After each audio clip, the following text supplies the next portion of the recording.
qual é o tema, que é linguagem neutra, linguagem inclusiva e linguagem simples. Que a grande pergunta é UX Writing com isso tudo.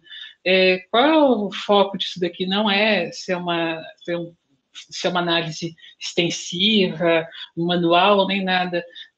Partindo dessa dúvida, dessa pergunta, o que é que os profissionais, as pessoas que trabalham com UX Writing, como é que elas percebem essa temática? Porque são os grandes eixos que a gente tem visto agora em volta de UX Writing. Linguagem neutra, linguagem inclusiva e linguagem simples. Eu fiz essa pergunta para as pessoas que trabalham com UX Writing e a partir principalmente, de desses eixos temáticos, e a partir dessa percepção desses profissionais, a gente começa a construir algumas respostas possíveis de como é que a gente tem soluções, como é que a gente tem respostas, porque é uma coisa que é super importante a gente lembrar: quem está por trás dos textos, quem está por trás dos algoritmos, quem está por trás das programações, são pessoas, são seres humanos, não são números, não são, os textos não brotam nas telas, né? Eu coloquei aqui, como exemplo, um problema colhido aqui, eventualmente, de maneira bem aleatória, de sites brasileiros. Por exemplo, um site aqui, bem-vindo, entre ou cadastre-se. Um outro site, olá, cliente novo, comece aqui. Um outro começa com novo por aqui, assine agora. Um outro diz, beneficiário do plano, gestor de empresa, credenciado médico. Um terceiro diz, seja bem-vindo. Um quarto diz, qual é o código do operador? E, por fim, um outro diz, olá, digite seu telefone, e-mail ou usuário. O que esses recortes todos que eu fiz? E eu fiz de empresa de varejo, plano de saúde, tem aqui, a Amazon está aqui, tem o Netflix, tem empresas de diversos setores. Todas estão pressupondo sempre um usuário do sexo masculino. Não está no plural, não é bem-vindos, ou como a gente tem visto algumas soluções de que bom te ver aqui, ou alguma coisa do tipo, e sempre pressupõe que a pessoa do outro lado é um usuário do sexo masculino, é sempre como nós vemos às vezes, como, por exemplo, em empresas de aluguel, é um proprietário de imóvel, é um locatário, e sempre fica a pergunta, e a mulher? E a pessoa que não se identifica com o gênero masculino ou feminino? Por que esse cenário? Porque a gente tem aqui, segundo os dados da PNAD, que é a Pesquisa Nacional por Amostra de Domicílios, eu estou apresentando aqui alguns gráficos, né? As mulheres representam 51,8% da população brasileira. Nós não temos dados de representatividade LGBTI, inclusive esses dados estariam no censo deste ano, que foi cancelado ad infinito, mas tem um levantamento que foi feito pelo IBDSEX em 2020, com 8.918 respondentes, que dá uma ideia de, mais ou menos, que nós temos aqui 46% da população se identifica como LGBTI no Sudeste, essa é a nomenclatura, inclusive, desse levantamento. Temos aqui 19% em região Sul, 8% Centro-Oeste, aqui 20% no Nordeste e 5% no Norte. Esses números acabam ficando ali em volta do número do censo, de alguma maneira tem alguma similaritude com alguns outros números, então não são números desconfiáveis. Por fim, a gente tem um terceiro dado que eu achei relevante, que é o indicador de alfabetismo funcional. Não é analfabetismo, é alfabetismo. Esse indicador é um indicador do Instituto Paulo Montenegro, que é feito pelo IBOP, que diz qual é a capacidade que a pessoa tem de entender um texto, de ler e de entender um texto. Se nós formos ver aqui entre o analfabeto e o rudimentar, está girando em torno de 27%. Mas se a gente for olhar pelo outro lado, a eficiência máxima de texto aqui no Brasil é 8%. Esse dado é de 1800 e alguma coisa? Não, esse dado é de 2016. Então, nós temos um cenário em que a representatividade da maior parte é de mulheres, a gente tem uma representatividade LGBTI e a gente tem um índice de alfabetismo funcional aqui que é baixo por esse lado. E de onde vem a inspiração, até mesmo para as perguntas que foram feitas, para as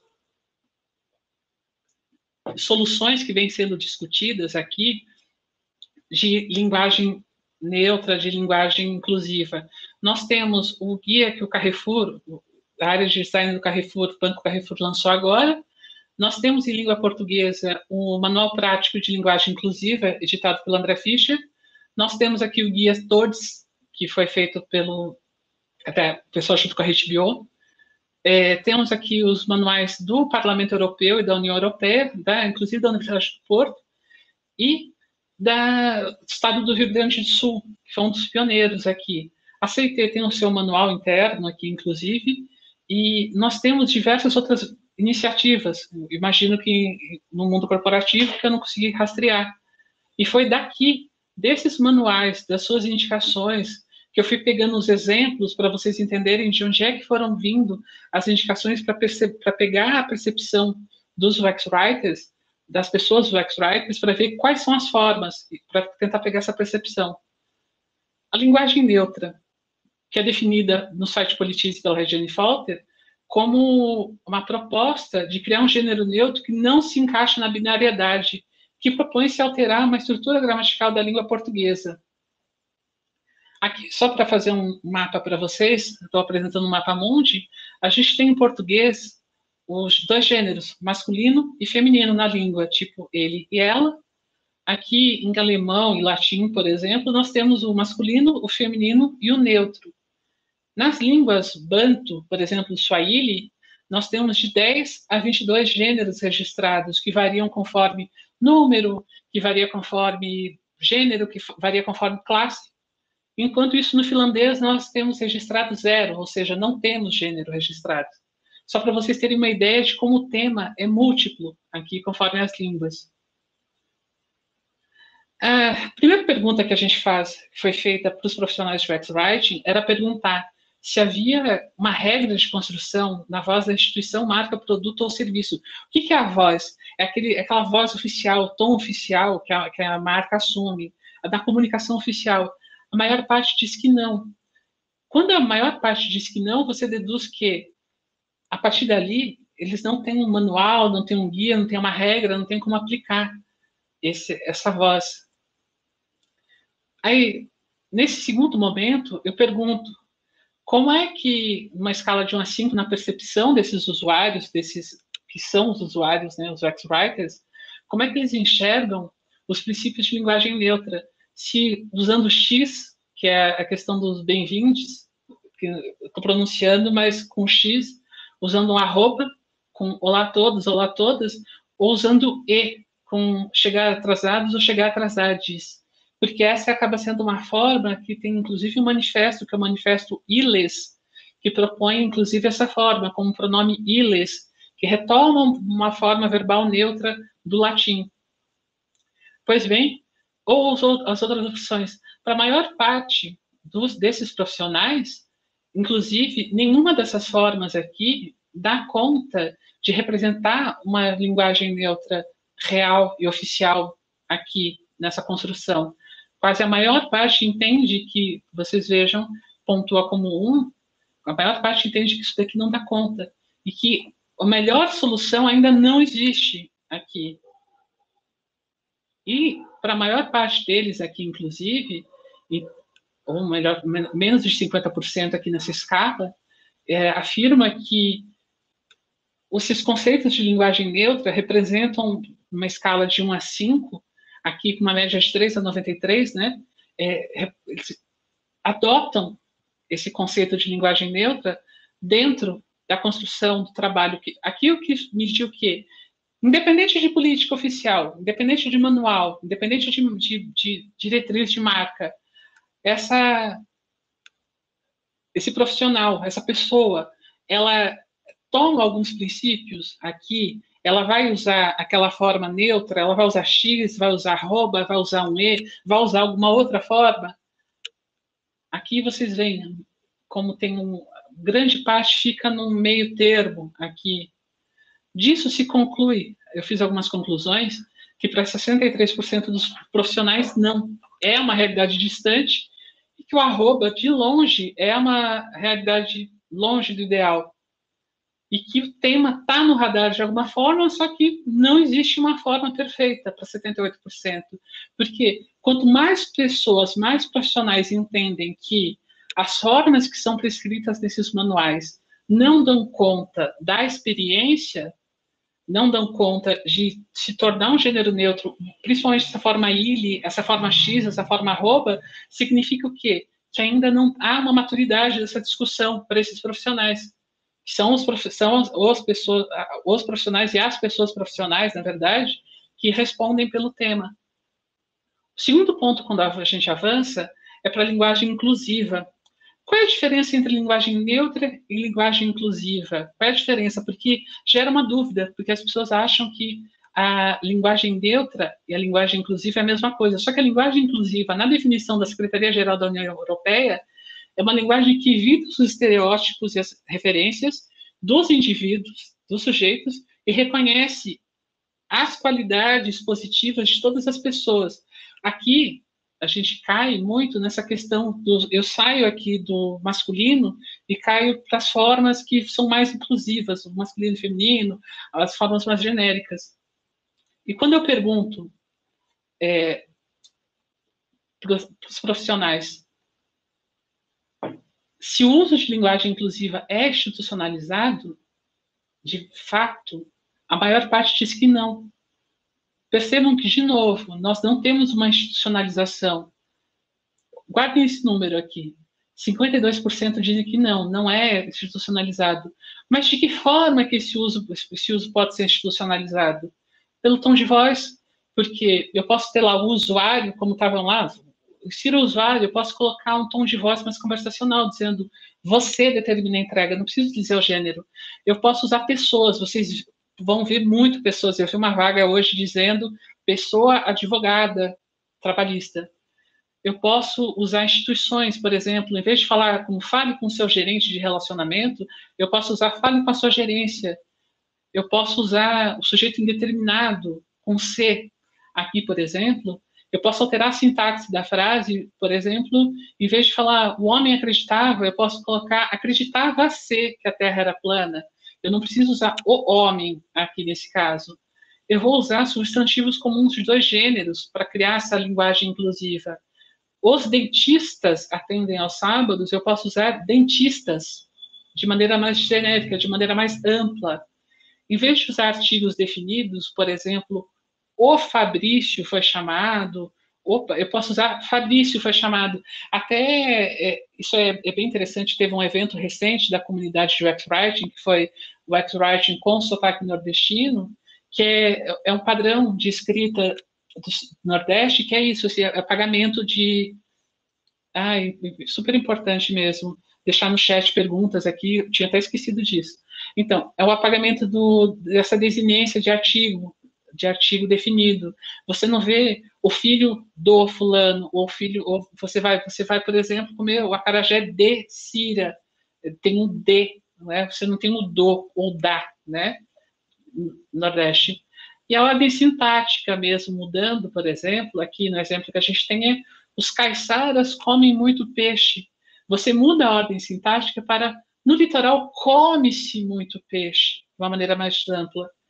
Você pode também mudar os tempos verbais, como, por exemplo, se eles nos ouvissem mais, a gestão seria, daí você tem, se eles nos ouvissem, a gente muda para ouvindo mais, a gestão será melhor. Eu eliminei esse eles aqui, que é uma forma genérica, um masculino, tá, um plural aqui, e esse masculino e feminino. Esse masculino e feminino eu sempre falo que é a forma José Sarney, que é brasileiros e brasileiras, homens e mulheres, crianças, meninos e meninas. A gente retira e o sujeito oculto ou determinado. Por exemplo, aqui, depois disso, eles venceram a eleição.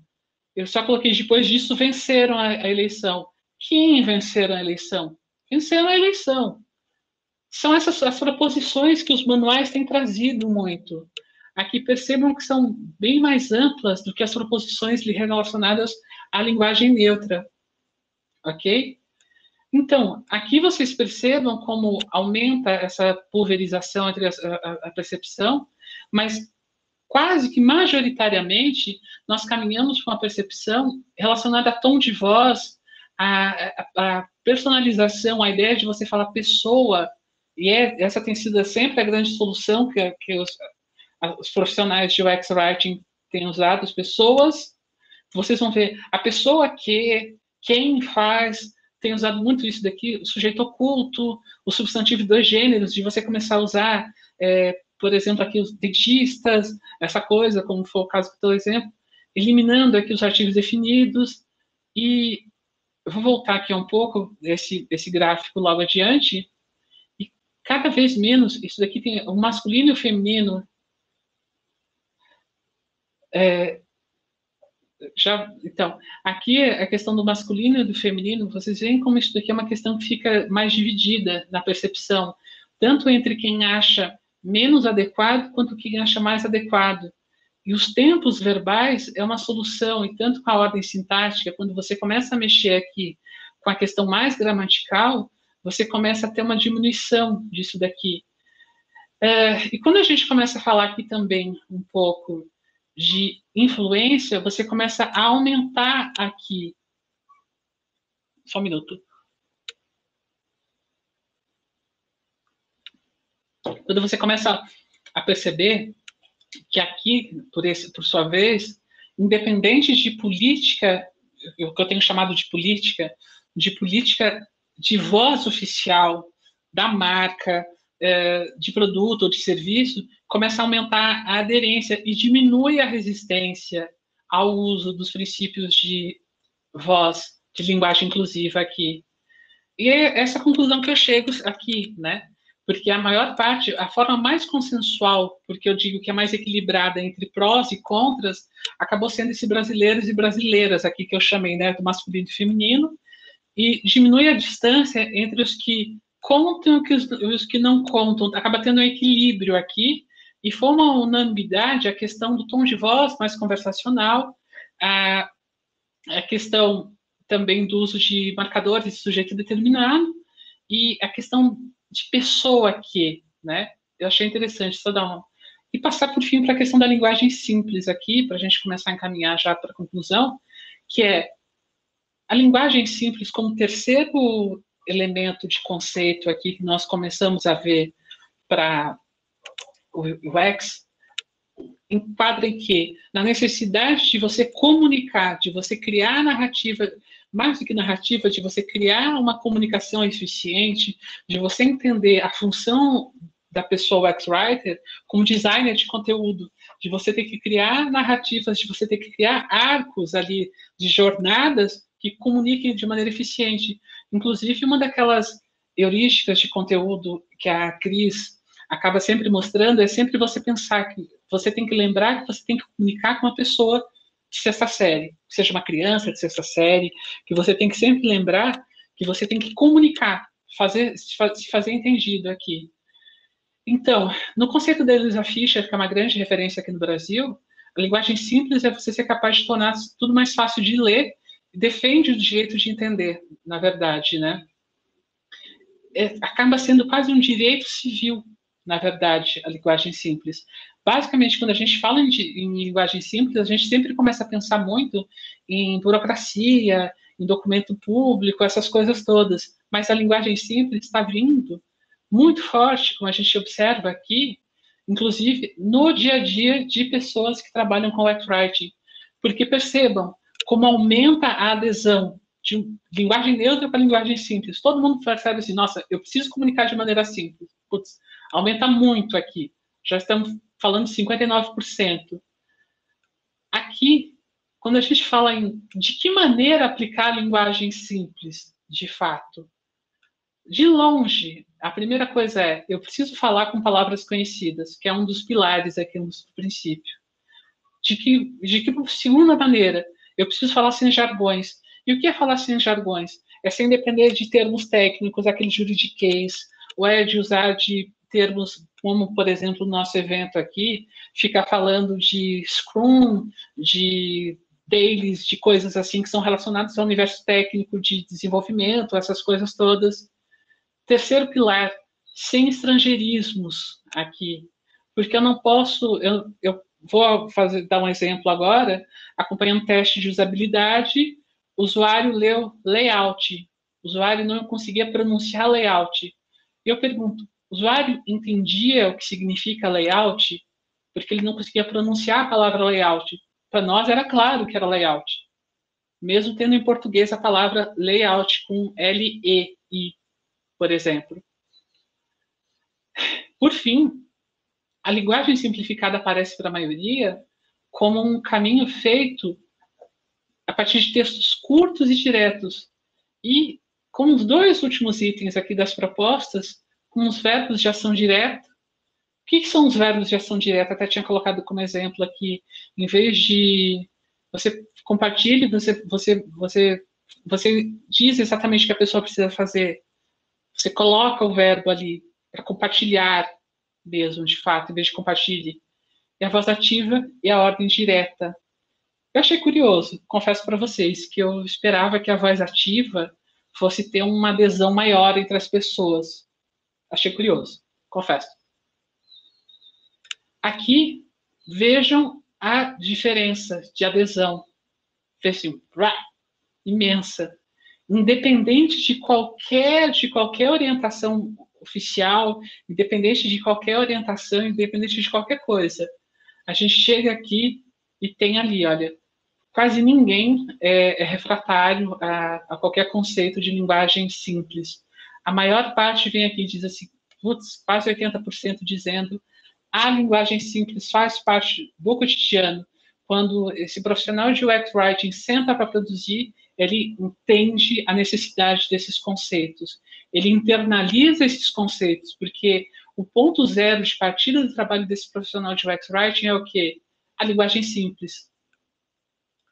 Eu coloquei aqui, como aqui eu achei interessante, que é uma pressuposição minha, claro, porque eu não fiz a pergunta nesse sentido, mas eu estou pressupondo que, a partir do momento que há uma diretriz clara de uso de linguagem simplificada, eu posso deduzir que talvez haja um manual, haja um guia de voz, haja alguma coisa orientando sobre o uso daquele tipo de construção.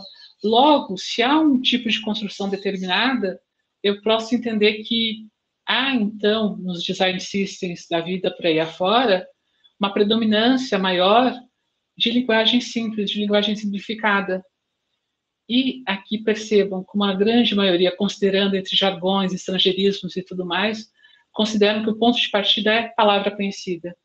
Porque até o ponto de trabalho primeiro que nós fazemos aqui, eu acho que a grande parte das pessoas é fazer aquela desk research, para fazer aquelas pesquisas básicas, né, de fazer aquela pesquisa inicial de palavras, Google Trends, assim, o que as pessoas estão perguntando? O que o usuário da experiência que eu estou construindo vai perguntar? O que ele está interessado em saber? Como é que eu vou comunicar para esse usuário? Eu não posso reinventar a roda a cada vez que eu vou começar um novo trabalho. Então, e começa aqui, essa opinião dividida. Lá atrás, por isso que eu coloquei uma opinião dividida que eu achei curioso, dizer os verbos de ação direta, que eu achava, talvez esteja ligado à hipótese, tá? Está ligado muito à voz também, porque os verbos de ação direta são muito ligados à voz mais de comando, menos nessa questão de diálogo, que lá atrás prevaleceu, que era aquela questão mais do você, um tom mais dialógico, e quase a maioria considera que esses princípios são influentes do trabalho. E agora, para nós termos um tempo aqui para conversarmos, eventualmente aqui, e começar a concluir essa apresentação, uma conclusão possível e superficial. Todas as conclusões são superficiais, né? Enfim, e são possíveis de ser aprofundadas. Na minha visão, a partir dessa percepção, né, imaginem que esse questionário foi feito com uma média de 93 respondentes. Claro, aqui eu tenho mais ou menos uma aderência, percebam, de uso oficial. Eu tenho chamado uso oficial. O que é o uso oficial? É o uso a partir de voz, a partir de guia, é aquele uso que quando a pessoa me diz que sim, faz parte da construção da marca. eu tenho 59% dizendo que sim, faz parte do meu uso oficial. E quando eu chamo de uso extraoficial, aqui da marca, ou que é aquela coisa que é o que eu digo que é a bagagem que o profissional de UX Writing chega e diz, coloca minha bolsa aqui, vou dizer, putz, abra minha bolsa, com o que é que eu vou trabalhar aqui hoje? Quase 78% começa a trabalhar a partir da linguagem simples. É quase como se fosse um requisito básico para trabalhar com UX Writing. É quase como se dissesse, com o que é que eu vou trabalhar hoje? O segundo recorte que tem de linguagem inclusiva, 44% ali das marcas e dos produtos e serviços dizem, ok, mas eles aqui começam também os profissionais a dizer, tudo bem, a gente também tem aqui, está quase ali, mas tem uma discrepância bem maior quando a gente fala de linguagem neutra. O que eu acho curioso e uma conclusão que eu tirei disso daqui, lá naquela pesquisa do IBDSEX, de levantar sobre gênero LGBT, LGBTI, tinha uma entrada sobre gênero exclusivamente, que falava sobre gender fluid, né, que eram as pessoas com gênero líquido e tudo mais, e que tinham, eu posso compartilhar com vocês depois esse material, tinha uma linha que dizia que essas questões tinha um recorte etário entre 15 a 19 muito mais forte relacionado à linguagem neutra, gêneros neutros, essa coisa toda, esse recorte aqui. Eu pergunto, será que isso daqui está relacionado muito a recorte de marca, está muito relacionado a esse recorte etário? Eu queria abrir agora, uma vez que, muito obrigado,